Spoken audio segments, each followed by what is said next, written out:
당신, 내가 누군지 알아? 내 남편이 누군지는 알고 그래? 한지원의 목소리가 차갑게 울렸습니다. 고객님, 규정은 모든 분께 동일하게 적용되고 있어요. 23 인턴 이수진이 떨리는 목소리로 대답했어요. 감히 계약직 주제에 나한테 뭐라고 하는 거야? 팍! 명품백이 수진의 뺨을 강타했습니다. 태양그룹 15층 VIP 라운지가 얼어붙었죠. 구석에서 한 노인이 조용히 수첩을 꺼냈습니다. 이것은 끝이 아니었어요. 복수의 시작이었습니다. 안녕하세요. 즐거운 인생입니다. 이 사연은 실화를 바탕으로 각색을 하였습니다. 재미있게 봐주시고 구독과 좋아요 꼭 눌러주세요. 지금 바로 시작하겠습니다. 태양그룹 본사 15층. 이른 오전에 햇살이 통유리창을 통해 프리미엄 라운지 안으로 부드럽게 스며들고 있었습니다. 공간 전체가 고요했어요. 아직 손님이 많지 않은 시간 라운지는 마치 시간이 멈춘 듯 평화로웠죠. 이수진은 리셉션 데스크 앞에 단정하게 서 있었습니다. 23, 대학을 갓 졸업하고 태양그룹의 인턴으로 입사한 지 석 달째였어요. 검은색 정장 차림의 그녀는 긴장한 듯 보였지만 눈빛만은 또렷했습니다. 매일 아침 출근길에 되뇌던 할머니의 말이 떠올랐죠. 진짜 품격은 어려울 때 드러나는 거란다. 라운지 한편에서는 최동식 노인이 조용히 창문을 닫고 있었습니다. 68배 나이에도 허리를 꼿꼿이 세운 채 정갈한 손놀림으로 유리창의 먼지를 제거하고 있었어요. 시설관리 직원복을 입은 그는 누구보다 일찍 출근해서 누구보다 늦게 퇴근하는 사람이었죠. 수지는 가끔 그 할아버지와 눈이 마주치면 고개를 숙여 인사했습니다. 할아버지는 언제나 따뜻한 미소로 답했어요. 오전 9시 30분. 유리문이 열리며 한 여성이 들어왔습니다. 한지원, 42의 나이답지 않은 화려한 차림새였어요. 명품 백과 선글라스, 하이힐 소리가 대리석 바닥을 또각또각 울렸습니다. 그녀의 뒤로 박 팀장이 황급히 따라 들어왔죠. 사모님, 이쪽으로 안내해 드리겠습니다. 박 팀장의 목소리에는 과도한 공손함이 묻어났습니다. 수지는 그 모습을 보며 무언가 이상함을 느꼈어요. 평소 엄격하기로 소문난 박 팀장이 저렇게까지 낮은 자세를 취하는 걸 본 적이 없었거든요. 게다가 사모님이라니. 누구의 사모님일까요? 지원은 소파에 털썩 앉으며 가방을 옆에 던졌습니다. 샴페인 한 잔 갖다 줘요. 그리고 여기 온도 좀 낮춰요. 덥잖아요. 수지는 태블릿 PC를 확인했습니다. 회원 등급 시스템에 지원의 이름을 검색했죠. 화면에 떠오른 정보를 본 순간 그녀의 표정이 굳었어요. 골드 등급. 그 옆에 작은 글씨로 적힌 메모, 한승민 상무 배우자. VIP 라운지 이용 자격은 플래티넘 등급 이상이었습니다. 규정은 명확했어요. 수지는 천천히 지원에게 다가갔습니다. 심장이 빠르게 뛰었지만 목소리만은 차분하게 유지했죠. 실례지만 말씀드립니다. VIP 라운지는 플래티넘 등급 이상 회원님만 이용하실 수 있습니다. 순간 라운지의 공기가 얼어붙었습니다. 지원이 천천히 선글라스를 벗었어요. 그녀의 눈빛은 차가웠습니다. 뭐라고요? 지금 나보고 나가라는 거예요. 아닙니다. 다만 규정상 이 공간은. 수진의 말이 채 끝나기도 전에 지원이 벌떡 일어섰습니다. 당신, 내가 누군지 알아요. 내 남편이 누군지는 알고 그래요. 박 팀장이 황급히 끼어들었습니다. 사모님, 제가 따로 말씀드리겠습니다. 수진 씨, 잠깐 이리 와봐요. 하지만 수진은 움직이지 않았어요. 고객님, 규정은 모든 분께 동일하게 적용됩니다. 직급이 아니라 회원 등급이 기준입니다. 지원의 얼굴이 붉게 달아올랐습니다. 감히 계약직 주제에 나한테 뭐라고 하는 거야. 구석에서 창문을 닫던 최동식이 조용히 고개를 돌렸습니다. 그의 눈빛이 예리하게 빛났죠. 폭풍 전야의 고요함이었습니다. 그 순간이었습니다. 한지원이 소파 옆에 놓인 명품 핸드백을 움켜쥐었어요. 이탈리아제 가죽 가방, 무게만 해도 1kg은 좋게 넘어 보였죠. 그녀의 손이 떨렸습니다. 분노 때문인지 아니면 수치심 때문인지 알 수 없었어요. 감히 나한테. 감히. 지원의 목소리가 낮게 깔렸습니다. 그 목소리엔 분노보다 더 무서운 무언가가 담겨 있었어요. 모욕감. 자존심에 난 깊은 상처. 그리고 그것을 지켜본 사람들이 있다는 사실에 대한 굴욕감이었죠. 수지는 본능적으로 한 걸음 물러섰습니다. 하지만 늦었어요. 팍. 둔탁한 소리가 라운지 전체에 울려 퍼졌습니다. 명품 백의 단단한 모서리가 수진의 관자놀이를 정확히 강타했어요. 그녀의 몸이 휘청거렸습니다. 세상이 한순간 하얗게 변했다가 다시 선명해졌죠. 아. 수진의 입에서 짧은 신음이 새어나왔습니다. 손이 본능적으로 머리로 향했어요. 손가락 사이로 무언가 따뜻한 것이 흘러내렸습니다. 피었어요. 그녀는 비틀거리며 뒤로 물러났고 리셉션 데스크에 몸을 기댔죠. 라운지가 완전히 얼어붙었습니다. 커피를 마시던 손님들이 멈춰 섰어요. 신문을 읽던 중년 남성이 신문을 내렸습니다. 직원들은 제자리에 굳은 채 아무 말도 하지 못했죠. 시간이 정지한 것 같았습니다. 박 팀장이 창백한 얼굴로 다가왔습니다. 사모님. 이건. 지원은 가쁜 숨을 몰아쉬며 가방을 도로 집어들었어요. 그녀의 손은 여전히 떨리고 있었습니다. 자기가 방금 무슨 짓을 저질렀는지 깨닫기 시작한 것 같았죠. 하지만 물러설 수는 없었어요. 이미 너무 많은 사람이 지켜봤으니까요. 내가 뭘 잘못했어요. 건방진 애가 나한테 망신을 줘서 그런 거잖아요. 지원의 목소리는 떨렸지만 여전히 거만했습니다. 그녀는 핸드백을 어깨에 걸치고 하이힐을 신은 채 휙 돌아섰어요. 박 팀장도 다른 직원들도 아무도 그녀를 막지 못했습니다. 유리문이 닫히는 소리. 그제야 라운지에 웅성거림이 일기 시작했어요. 수지는 여전히 데스크에 기댄 채 서 있었습니다. 관자놀이에서 흘러내린 피가 턱을 타고 하얀 블라우스 칼라를 적셨죠. 수진 씨. 괜찮아요. 누군가의 목소리가 들렸어요. 최동식 할아버지였습니다. 그는 조용히 수진에게 다가와 깨끗한 손수건을 건넸죠. 수진은 떨리는 손으로 그것을 받아 상처에 댔습니다. 할아버지는 아무 말 없이 주머니에서 작은 수첩을 꺼냈어요.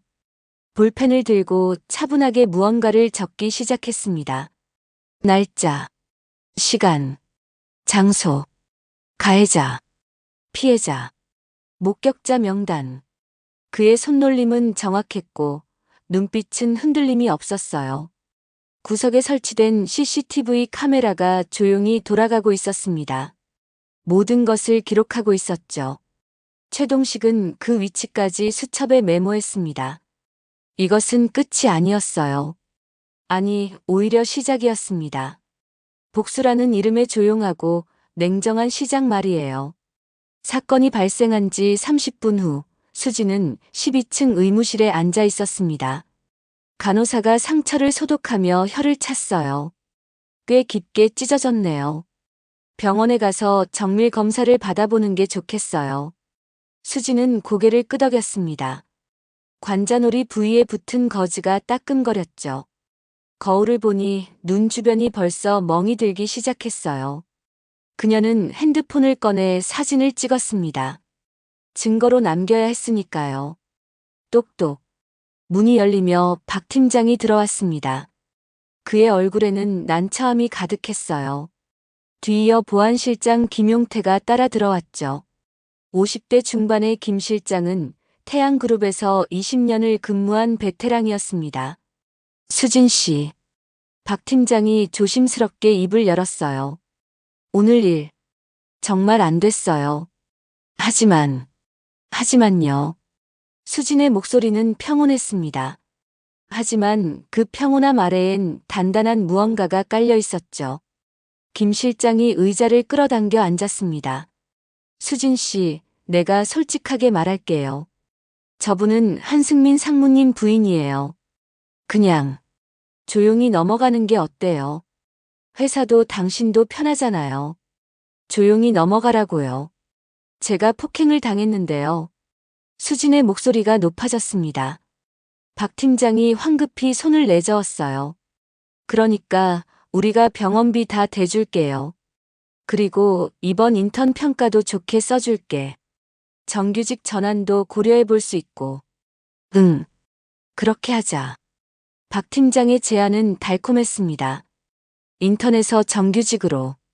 그것은 수진이 그토록 원하던 것이었죠. 석 달 동안 악착같이 일한 이유였습니다. 하지만, 아니요. 수진이 고개를 저었어요. 규정은 모두를 위한 겁니다. 저를 위한 것도, 저 사모님을 위한 것도 아니에요. 회사를 위한 거예요. 직급이 아니라 원칙이 지켜져야 해요. 김 실장의 얼굴이 굳었습니다. 그는 허리를 앞으로 숙이며 목소리를 낮췄어요. 수진 씨, 세상 물정 좀 알아요. 여기가 어디예요? 태양그룹이에요. 위계 질서가 분명한 곳이라고.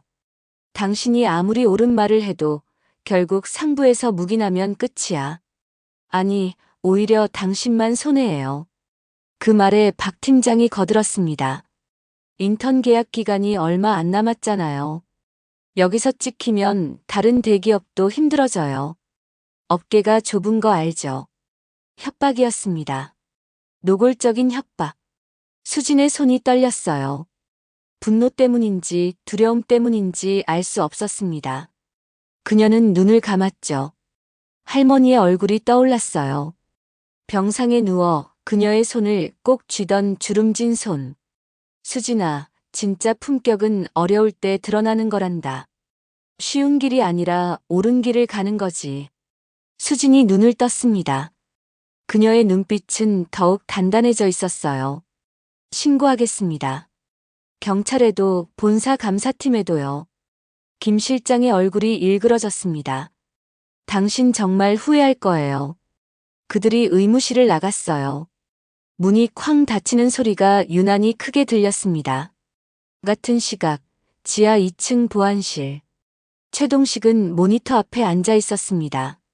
15층 VIP 라운지의 CCTV 영상이 화면에 재생되고 있었어요. 폭행 장면이 선명하게 담겨 있었습니다. 그는 USB 메모리를 컴퓨터에 꽂고 파일을 복사하기 시작했죠. 보안 담당 직원이 황급히 들어왔습니다. 최 선배님, 그거 복사하시면 안 돼요. 위에서 지시가 내려왔어요. 해당 영상 삭제하라고. 최동식이 천천히 고개를 돌렸습니다. 그의 눈빛은 차분했지만 그 안에 담긴 무게는 결코 가볍지 않았어요. 자네, 증거인멸이 어떤 죄인지 알지? 선배님, 나는 이 회사에 30년 있었네. 자네 태어나기도 전부터. 옳고 그름은 내가 판단하겠네. 복사가 완료되었습니다. 최동식은 USB를 조심스럽게 주머니에 넣었어요. 그리고 조용히 보안실을 나섰습니다. 복수는 조용히 그러나 확실하게 준비되고 있었습니다. 사흘이 지났습니다. 수진이 본사 인사팀에 정식으로 제출한 폭행 신고서는 아직 아무런 답변이 없었어요. 영업본부에서는 상층부 결제 중이라는 말만 되풀이했습니다. 하지만 수진은 알고 있었죠. 결제가 아니라 은폐였다는 것을요. 라운지의 분위기가 달라졌습니다. 동료들은 수진을 피하기 시작했어요. 복도에서 마주치면 고개를 돌렸고 식당에서 같은 테이블에 앉던 선배들도 슬그머니 자리를 옮겼습니다. 누군가는 화장실에서 수근거리는 소리를 들었죠. 저 애 때문에 우리까지 피해보는 거 아냐. 괜히 사서 고생이지. 그냥 조용히 넘어갈 일을. 수진은 혼자였습니다. 철저하게 고립되어 있었어요. 점심시간 수진은 구내식당 구석자리에 홀로 앉아 있었습니다. 쟁반 위의 음식은 거의 손대지 않았어요. 식욕이 없었죠. 관자놀이의 상처는 아물어가고 있었지만 마음의 상처는 오히려 더 깊어지는 것 같았습니다. 옆 테이블에서 들려오는 대화. 한 상무 부인이라며. 건드리면 안 되는 사람이었대. 그러게. 신입이 세상 물정을 몰라도 너무 모르지. 수진의 손이 젓가락을 꽉 쥐었습니다.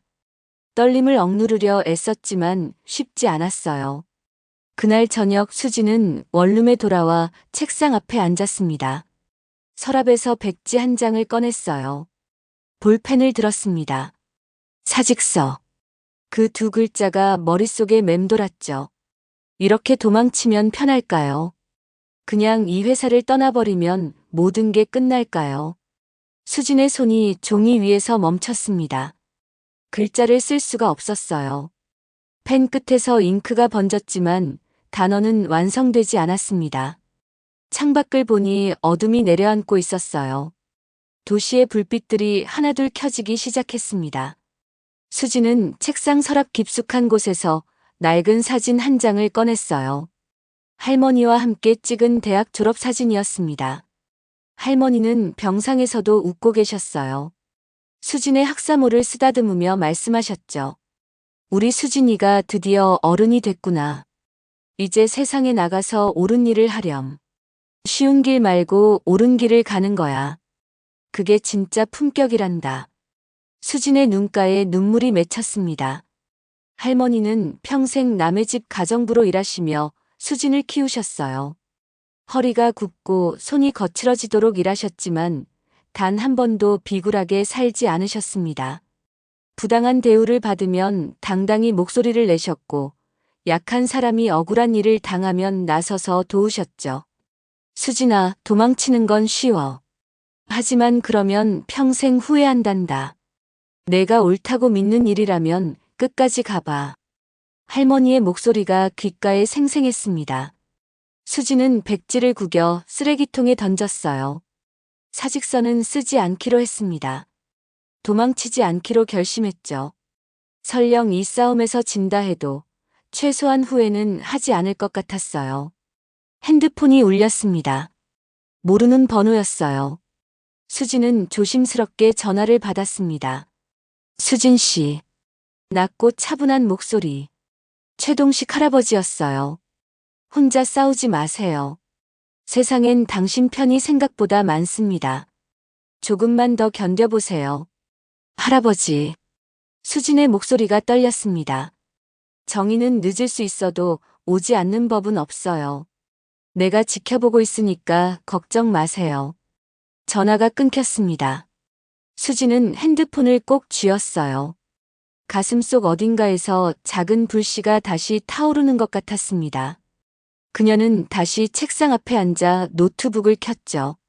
사직서 대신 추가 증거 자료를 정리하기 시작했습니다. 의무실 진단서, 상처 사진, 목격자 명단. 포기하지 않기로 했으니까요. 같은 시각, 태양그룹 임원 회의실. 한승민 상무는 불안한 표정으로 의자에 앉아 있었습니다. 다음 주면 본사 정기 감사가 시작됩니다. 그 전에 이 사건이 조용히 정리되지 않으면 곤란했어요. 그는 집에 전화를 걸었습니다. 여보, 요즘 좀 조용히 지내. 제발. 전화 너머로 지원의 짜증 섞인 목소리가 들렸어요. 왜 자꾸 그래요? 내가 뭘 잘못했다고. 승민은 한숨을 쉬었습니다. 폭풍이 몰려오고 있었어요. 그는 아직 그 폭풍이 얼마나 거센지 몰랐습니다. 강남의 고급 레스토랑, 르 샤토. 점심시간이었지만 이곳은 조용했습니다. 예약제로만 운영되는 곳이었거든요. 1인당 15만 원이 넘는 코스 요리, 샴페인이 강물처럼 흐르는 이곳은 재벌가 부인들의 사교 장소였어요. 창가 자리에 4명의 여성이 앉아 있었습니다. 한지원은 와인 글라스를 돌리며 입가에 미소를 띠고 있었어요. 42의 나이지만 관리를 잘한 덕분에 30대 중반처럼 보였죠. 오늘따라 기분이 좋아 보였습니다. 새로 산 명품 핸드백을 테이블 옆에 과시하듯 걸어두었어요. 지원아, 그 가방 새 거야. 이번 시즌 신상이잖아. 맞은편에 앉은 박사모님이 부러운 눈빛으로 물었습니다. 지원은 어깨를 으쓱했어요. 응. 지난주에 샀어. 근데 이 가방으로 진짜 제대로 한 건 있지. 뭔데? 말해봐. 지원이 주위를 둘러보더니 목소리를 낮췄습니다. 하지만 그 목소리엔 자랑스러움이 가득했어요. 우리 남편 회사 VIP 라운지 있잖아. 거기서 건방진 계약직 애가 나한테 망신을 주려고 하더라고. 그래서 내가 이 가방으로 확 한 대 쳤지 뭐야. 사모님들의 눈이 커졌습니다. 헐, 진짜로. 응. 관자놀이 제대로 맞았어. 피까지 나더라. 지원은 마치 전쟁에서 승리한 장군처럼 말했습니다. 와인을 한 모금 마시고는 계속 이어갔죠. 요즘 애들은 버릇이 없어. 감히 나보고 등급이 안 된다고 나가라는 거야. 내가 누구 와이프인데. 그래서 제대로 가르쳐줬지. 최 사모님이 박수를 쳤습니다. 잘했어. 요즘 젊은 애들 혼내줘야 해. 예의가 없다니까. 맞아. 우리 남편 회사 신입사원들도 그래. 버릇없이. 사모님들이 동조하며 웃었어요. 그 웃음소리가 레스토랑 안에 울려 퍼졌습니다. 지원은 흡족한 표정으로 음식을 먹었죠. 그런데 그 애는 어떻게 됐어? 지원이 손을 휘저었습니다. 당연히 조용히 처리됐지. 우리 남편이 상무인데 뭐. 그 애 인턴이라더라. 계약 끝나면 자동으로 나갈 거야. 사모님들이 고개를 끄덕였습니다. 역시 힘이 있어야 해. 우리가 누군데. 그들은 권력을 즐기고 있었어요. 남편의 지위가 곧 자신의 지위라고 착각하고 있었습니다. 같은 시각 골프장. 한승민 상무는 티샷을 준비하고 있었습니다. 하지만 집중이 되지 않았어요. 클럽을 휘둘렀지만 공은 빗나갔습니다. 상무님, 컨디션이 안 좋으신가 봐요. 함께 온 부장이 걱정스럽게 물었습니다. 승민은 억지로 웃으며 고개를 저었죠. 아니야. 괜찮아. 하지만 괜찮지 않았습니다. 머릿속엔 온통 그 사건 생각뿐이었어요. 다음 주면 본사 정기 감사가 시작됩니다. 감사팀이 라운지 폭행 사건을 어떻게 처리할지 알 수 없었죠. 핸드폰이 울렸습니다. 아내 지원이었어요. 승민은 한숨을 쉬며 전화를 받았습니다. 여보, 지금 친구들이랑 르샤토에서 밥 먹는데 너무 좋아. 오늘 내가 한 얘기 들었어야 하는데. 무슨 얘기? 저번에 내가 그 건방진 애 혼내준 거 있잖아. 그 얘기했더니 다들 잘했대. 승민의 얼굴이 굳었습니다. 당신, 그 얘기를 밖에서 하고 다녀. 왜? 내가 잘못한 것도 아닌데. 지금 감사 기간이라고 했잖아. 조용히 좀 해. 제발. 알았어.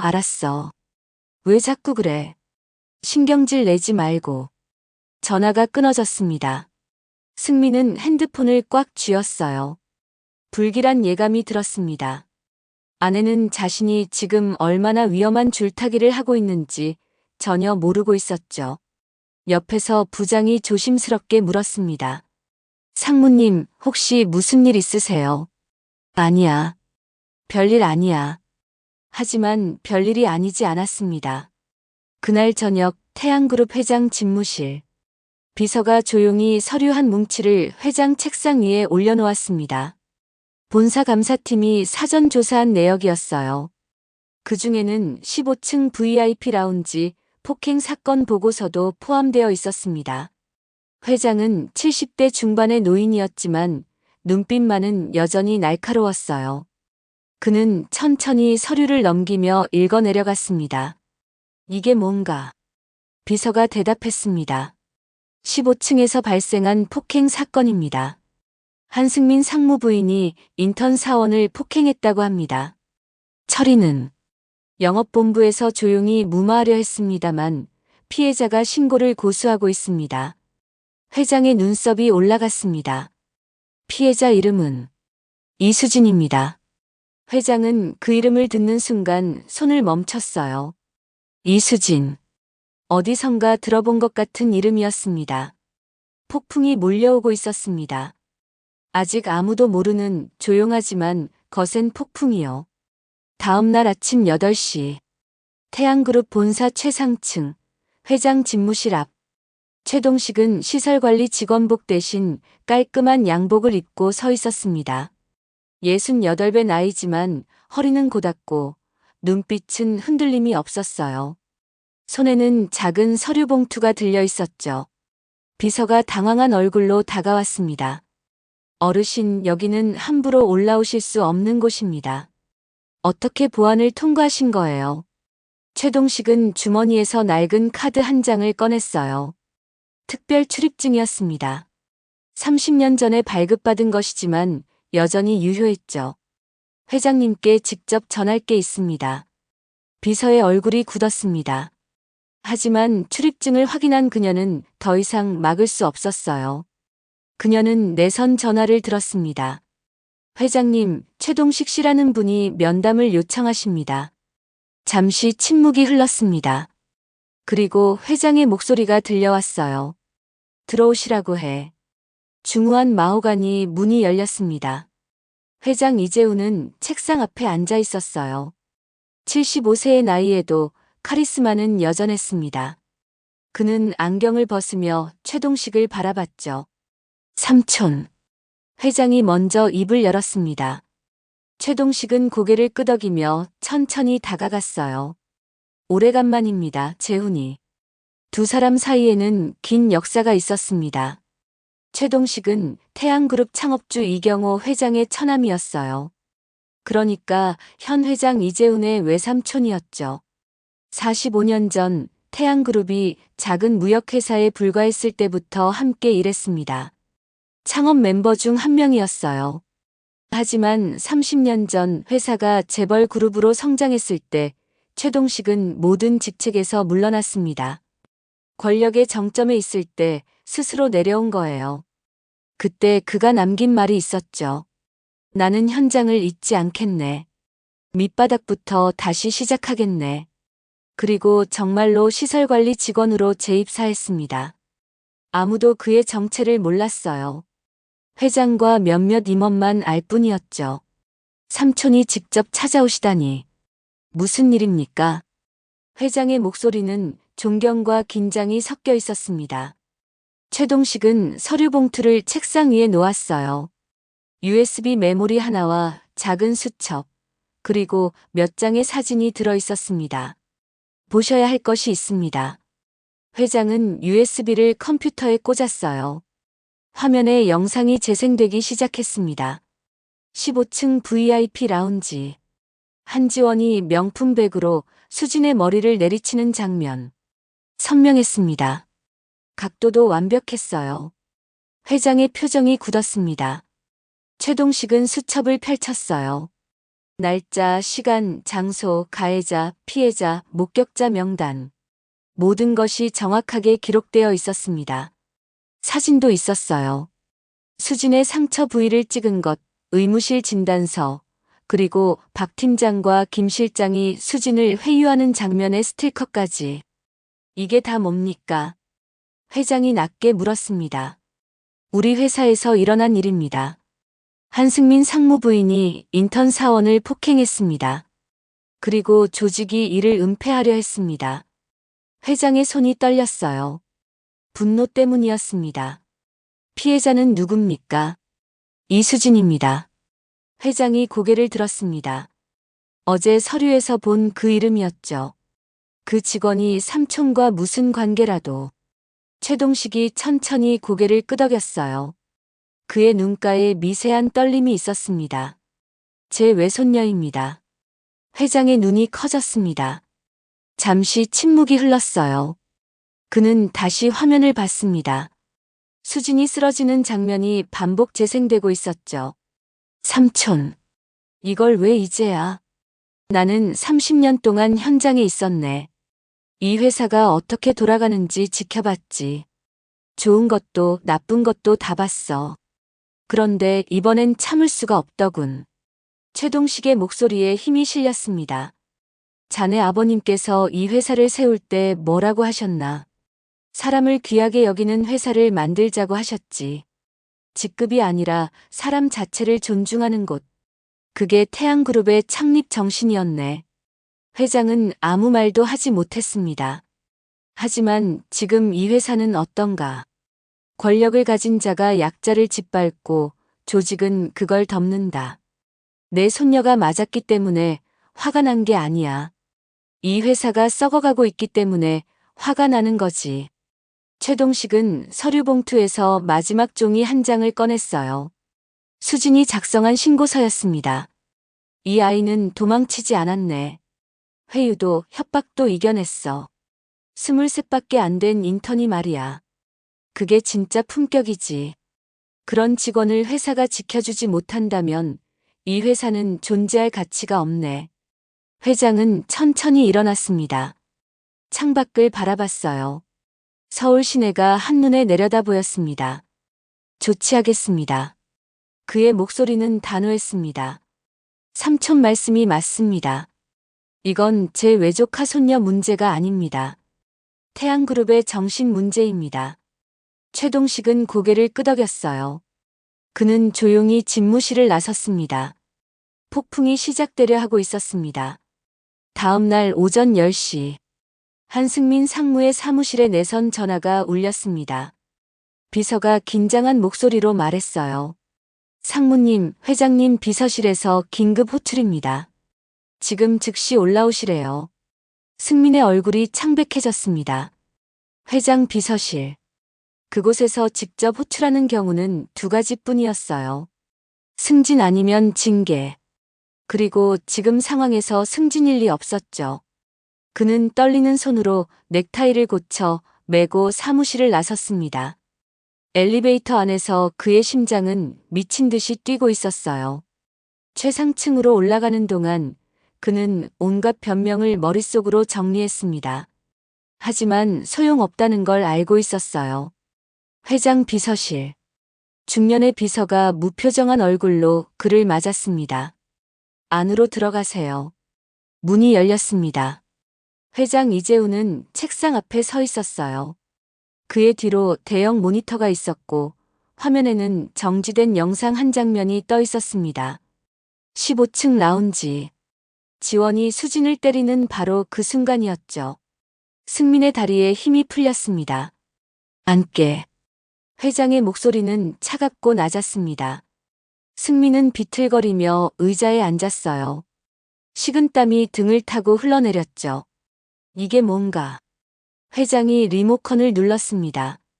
영상이 재생되기 시작했어요.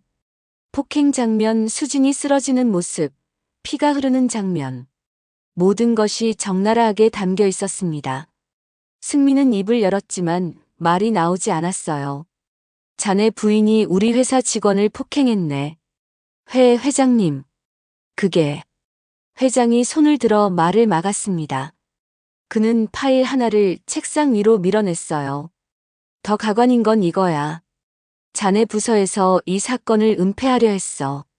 피해자를 회유하고 증거를 없애고 심지어 협박까지 했더군. 승민의 얼굴이 하얗게 질렸습니다. 회장은 창밖을 바라보며 말을 이었어요. 내 아버지께서 이 회사를 세우실 때 뭐라고 하셨는지 아나. 사람을 귀하게 여기는 회사를 만들자고 하셨어. 직급이 아니라 사람 그 자체를 존중하는 곳 말이야. 회장님. 하지만 지금 우리 회사는 어떤가? 권력을 가진 자의 가족이 직원을 때려도 묵인하는 곳. 피해자가 목소리를 내면 오히려 그 사람을 짓밟는 곳. 이게 태양그룹인가? 회장의 목소리에 분노가 배어 있었습니다. 승민은 고개를 숙였어요. 변명의 여지가 없었습니다. 더 말해줄까? 그 피해자가 누군지 아나. 이 이수진이라는 인턴으로 알고 있습니다. 회장이 천천히 돌아섰습니다. 그의 눈빛은 얼음처럼 차가웠어요. 그 직원은 최동식 이사의 외손녀야. 승민의 머릿속이 하얗게 변했습니다. 최동식. 그 이름을 아는 임원은 많지 않았지만 승민은 알고 있었어요. 창업 멤버, 회장의 외삼촌, 태양그룹의 숨겨진 원로. 자, 잠깐만요. 저는 몰랐습니다. 제 와이프가 그런 줄. 회장이 손을 휘저었습니다. 자네가 알았든 몰랐든 상관없어. 자네는 상무야. 관리 책임이 있어. 부인 관리도 못하는 사람이 부서를 어떻게 관리하나. 회장은 서류 한 장을 꺼냈어요. 인사 발령이네. 오늘부로 자네는 영남지사로 전출이야. 강등 인사지. 영남이요. 회장님, 제발. 승민이 벌떡 일어나 애원했습니다. 하지만 회장은 고개를 저었어요. 이미 결정됐네. 그리고 자네 부인, 한지원 씨는 우리 그룹 모든 시설의 회원 자격이 영구 박탈됐어. 법무팀에서 피해자에게 정식 사과와 합의를 진행할 거고. 회장은 다시 자리에 앉았습니다. 나가보게. 일주일 안에 발령지로 가게. 승민은 휘청거리며 회장실을 나왔어요. 복도에 나서자 다리에 힘이 풀려 벽에 기댔습니다. 30년 쌓아온 커리어가 하루아침에 무너졌어요. 그는 떨리는 손으로 핸드폰을 꺼내 집으로 전화를 걸었습니다. 3번의 신호음 후 지원의 목소리가 들렸어요. 왜? 지금 백화점인데. 당장 집에 와. 승민의 목소리는 차가웠습니다. 왜 그래? 무슨 일인데? 너 때문에 나 회사에서 잘렸어. 지방으로 발령났다고. 전화 너머로 침묵이 흘렀습니다. 그리고 지원의 떨리는 목소리가 들려왔어요. 뭐라고? 너 도대체 누구를 건드린 줄 알아? 그 인턴애가 누군지 알아. 승민은 이를 갈며 말했습니다. 최동식 이사의 외손녀야. 회장님 외삼촌의 손녀라고. 너 때문에 우리 인생 끝났어. 전화가 뚝 끊어졌습니다. 백화점 화장품 코너에서 지원은 핸드폰을 떨어뜨렸어요. 얼굴에서 핏기가 싹 가셨습니다. 주변 사람들이 이상하게 쳐다봤지만 그녀는 아무것도 볼 수 없었어요. 최동식, 회장 외삼촌, 창업 멤버. 자신이 건드린 것이 단순한 인턴이 아니었다는 걸 그제야 깨달았습니다. 지원의 손이 떨렸어요. 명품 백이 바닥에 떨어졌습니다. 그 무거운 가방이 이제는 너무나 가벼워 보였죠. 폭풍이 그녀를 덮쳤습니다. 2주 후, 태양그룹 본사 게시판에 인사 발령 공지가 올라왔습니다. 직원들이 모여 수군거렸어요. 한승민 상무의 이름이 영남지사부장으로 강등 전출되어 있었습니다. 실질적인 좌천이었죠. 그와 함께 영업본부의 박 팀장과 김용태 보안실장도 징계 처분을 받았습니다. 회사는 조용했지만 그 조용함 속에 긴장감이 흐르고 있었어요. 같은 날 오후 강남의 한 고급 카페. 한지원은 테이블에 앉아 멍하니 창밖을 바라보고 있었습니다. 그녀 앞에는 차가운 커피 한 잔이 그대로 놓여 있었어요. 핸드폰 화면에는 신용카드 사용 정지 알림이 떠 있었습니다. 모든 것이 한순간에 무너졌어요. 백화점 VIP 라운지 출입 금지, 호텔 멤버십 해지, 심지어 자주 다니던 미용실에서도 예약이 취소되었습니다. 태양그룹과 연관된 모든 곳에서 그녀의 이름이 블랙리스트에 올랐죠. 지원은 핸드백을 내려다봤어요. 그 명품 가방. 수백만 원짜리 가죽 가방이 이제는 저주처럼 느껴졌습니다. 이것으로 사람을 때렸다는 사실이 온몸에 죄책감으로 파고들었어요. 사모님들의 전화도 끊겼습니다. 르샤토에서 함께 웃던 그 친구들은 이제 그녀의 전화를 받지 않았어요. 권력이 사라지자 사람들도 사라졌습니다. 남편은 이미 영남으로 내려갔어요. 이혼 이야기까지 나왔습니다. 30년 쌓아온 모든 것이 일주일 만에 무너졌죠. 지원은 떨리는 손으로 커피잔을 들었습니다. 그리고 중얼거렸어요. 내가 뭘 한 거지? 같은 시각 태양그룹 본사 20층. 이수진은 새로운 사무실 앞에 서 있었습니다. 문패에는 고객 경험 혁신팀이라고 적혀 있었어요. 정규직 발령 통지서를 받은 지 사흘째였습니다. 회장 비서실에서 직접 내려온 발령이었어요. 인턴에서 바로 정규직으로, 그것도 본사 핵심 부서로의 배치. 이례적인 일이었죠. 수지는 깊게 숨을 들이마셨습니다. 관자놀이의 상처는 거의 아물었어요. 하지만 마음의 상처는 여전히 남아 있었습니다. 그 고통스러웠던 2주가 생생했죠. 그래도 후회는 없었습니다. 도망치지 않았고 굽히지도 않았어요. 원칙을 지켰고 옳은 길을 걸었습니다. 할머니가 가르쳐 주신 대로요. 수진아. 뒤에서 익숙한 목소리가 들렸습니다. 최동식 할아버지였어요. 그는 여전히 시설관리 직원복을 입고 있었습니다. 할아버지. 수진의 목소리가 떨렸어요. 그녀는 달려가 할아버지를 껴안았습니다. 최동식은 손녀의 등을 토닥였죠. 잘 견뎠구나. 할아버지 덕분이에요. 할아버지가 아니었으면. 최동식은 고개를 저었습니다. 그는 수진의 어깨에 손을 얹으며 말했어요. 아니야. 이건 내 힘이야. 내가 포기하지 않았기 때문에 가능한 일이었어. 나는 그저 내 곁을 지켰을 뿐이지. 두 사람은 복도 창가로 걸어갔습니다.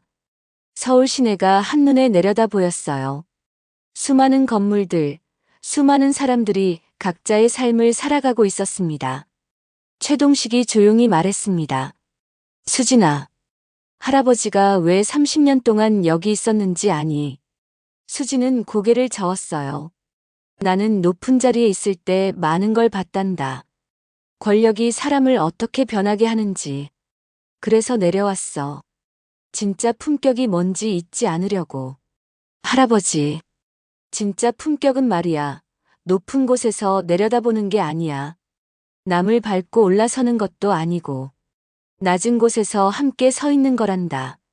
남을 세워주는 거지. 최동식은 손녀의 머리를 쓰다듬었어요. 너는 그걸 해냈어. 규정을 지키고 원칙을 지키고 사람의 존엄을 지켰어. 그게 진짜 품격이야.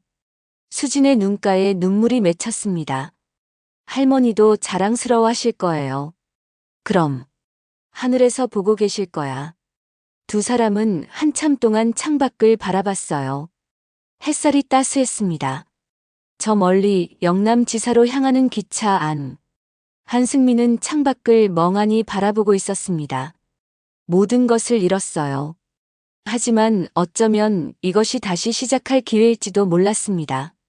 그리고 강남의 카페에서 한지원은 마침내 자신의 잘못을 인정했습니다.